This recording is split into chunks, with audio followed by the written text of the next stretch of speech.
ಪ್ರಧಾನಿ ನರೇಂದ್ರ ಮೋದಿ ನೇತೃತ್ವದ ಕೇಂದ್ರ ಸರ್ಕಾರ ಜಿಎಸ್ಟಿ ದರ ಇಳಿಕೆ ಮಾಡಿರುವುದರಿಂದ ದೇಶದ ಆರ್ಥಿಕ ಶಕ್ತಿ ವೃದ್ಧಿಸಲಿದೆ ಅಂತ ದಕ್ಷಿಣ ಕನ್ನಡ ಸಂಸದ ಕ್ಯಾಪ್ಟನ್ ಬ್ರಿಜೇಶ್ ಚೌಟಾ ಹೇಳಿದ್ದಾರೆ.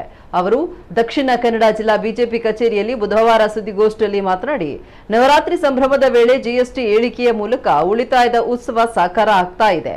ಜಿಎಸ್ಟಿ ಇಳಿಕೆಯ ಹಿನ್ನೆಲೆಯಲ್ಲಿ ಅಕ್ಟೋಬರ್ 20ರವರೆಗೆ ರಾಜ್ಯದ ಎಲ್ಲ ವಿಧಾನಸಭಾ ಕ್ಷೇತ್ರಗಳಲ್ಲಿ ಅಂಗಡಿ ಮಾರುಕಟ್ಟೆಗಳಿಗೆ ತೆರಳಿ ಜನರ ಜತೆ ಸಂವಾದ, ಜಾಗೃತಿ ಹೀಗೆ ವಿಶೇಷ ಅಭಿಯಾನ ನಡೆಸಲಾಗುವುದು.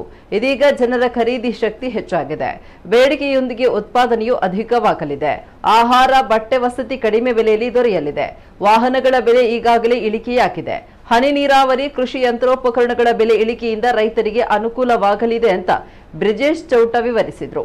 ಸುದ್ದಿಗೋಷ್ಠಿಯಲ್ಲಿ ಬಿಜೆಪಿ ಆರ್ಥಿಕ ಪ್ರಕೋಷ್ಠ ಜಿಲ್ಲಾ ಸಂಚಾಲಕ ಸಿಎ ಶಾಂತರಾಮ್ ಶೆಟ್ಟಿ, ಬಿಜೆಪಿ ಜಿಲ್ಲಾ ಪ್ರಧಾನ ಕಾರ್ಯದರ್ಶಿ ಪ್ರೇಮಾನಂದ ಶೆಟ್ಟಿ, ಕಾರ್ಯದರ್ಶಿ ಪೂರ್ಣಿಮಾ ಸಹಿತ ಪ್ರಕೋಷ್ಠಗಳ ಇತರ ಪದಾಧಿಕಾರಿಗಳು ಉಪಸ್ಥಿತರಿದ್ದರು.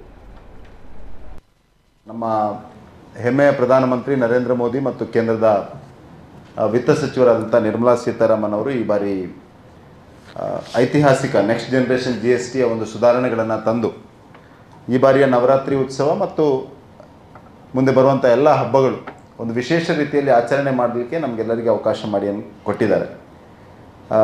ಇದನ್ನು ನಾವು ಬಿ ಜೆ ಪಿಯ ಎಲ್ಲ ಕಾರ್ಯಕರ್ತರು, ಬಿ ಜೆ ಪಿಯ ಜನಪ್ರತಿನಿಧಿಗಳು ಇದನ್ನು ಬಚತ್ ಉತ್ಸವ ಅಥವಾ ಉಳಿತಾಯ ಉತ್ಸವ ಅಂತ ಆಚರಣೆ ಕೂಡ ಮಾಡ್ತಾ ಇದ್ದೇವೆ.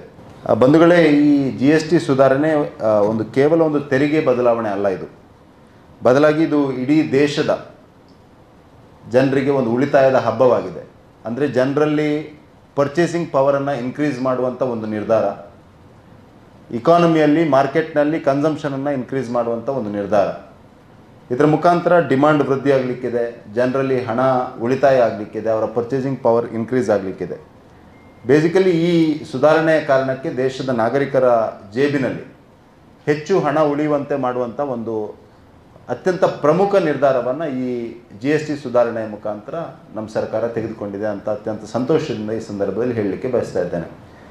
ಮತ್ತು ಇದು ಕೇವಲ ಜಿ ಎಸ್ ಟಿ ಸುಧಾರಣೆ ಒಂದು ಭಾಗ ಮಾತ್ರ. ಇದಕ್ಕಿಂತ ಮೊದಲು ತೆಗೆದುಕೊಂಡಂಥ ಇನ್ಕಮ್ ಟ್ಯಾಕ್ಸ್ನಲ್ಲಿ ತೆಗೆದುಕೊಂಡಂಥ ಮೇಜರ್ ರಿಫಾರ್ಮ್ 12 ಲಕ್ಷದವರೆಗಿನವರಿಗೆ ಎಕ್ಸೆಂಪ್ಷನ್ ಆಫ್ ಟ್ಯಾಕ್ಸ್ ಏನಿದೆಯಾ, ಇದು ಕೂಡ ಜನರ ಕೈಯಲ್ಲಿ ಹೆಚ್ಚಿನ ಹಣವನ್ನು ಕೊಡುವಂಥ, ಕನ್ಸಂಪ್ಷನನ್ನು ಇನ್ಕ್ರೀಸ್ ಮಾಡುವಂಥದ್ದು, ಪರ್ಚೇಸಿಂಗ್ ಪವರನ್ನು ಇನ್ಕ್ರೀಸ್ ಮಾಡುವ ದೃಷ್ಟಿಯಿಂದ ತೆಗೆದುಕೊಂಡಂಥ ಒಂದು ನಿರ್ಧಾರ.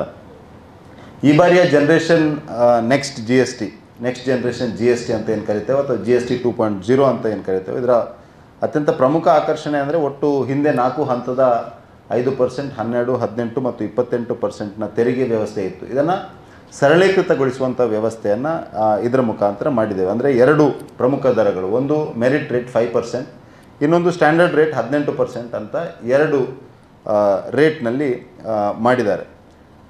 ನಾನಾಗಲೇ ಹೇಳಿದಾಗೆ ಇದು ತೆರಿಗೆ ವ್ಯವಸ್ಥೆಯನ್ನು ಮತ್ತಷ್ಟು ಪಾರದರ್ಶಕವಾಗಿ, ಸುಲಭವಾಗಿ ಅರ್ಥ ಮಾಡಿಕೊಳ್ಳುವಂತೆ ಮಾಡ್ತಿದೆ. ಮಾತ್ರ ಅಲ್ಲ, ಇನ್ನು ಮುಂದಿನ ದಿವಸಗಳಲ್ಲಿ ಮಾರ್ಕೆಟ್, ಇಂಡಸ್ಟ್ರಿ ಮತ್ತು ಕನ್ಸ್ಯೂಮರ್ ಈ 3 ಜನರಿಗೂ ಒಟ್ಟು ತೆರಿಗೆ ವ್ಯವಸ್ಥೆ ಮೇಲೆ, ಮಾರ್ಕೆಟ್ನ ಮೇಲೆ, ಇಕಾನಮಿ ಮೇಲೆ ವಿಶ್ವಾಸ ಬರುವಂತೆ ಮಾಡುವಂಥ ಒಂದು ನಿರ್ಧಾರವನ್ನು ತೆಗೆದುಕೊಂಡಿದೆ.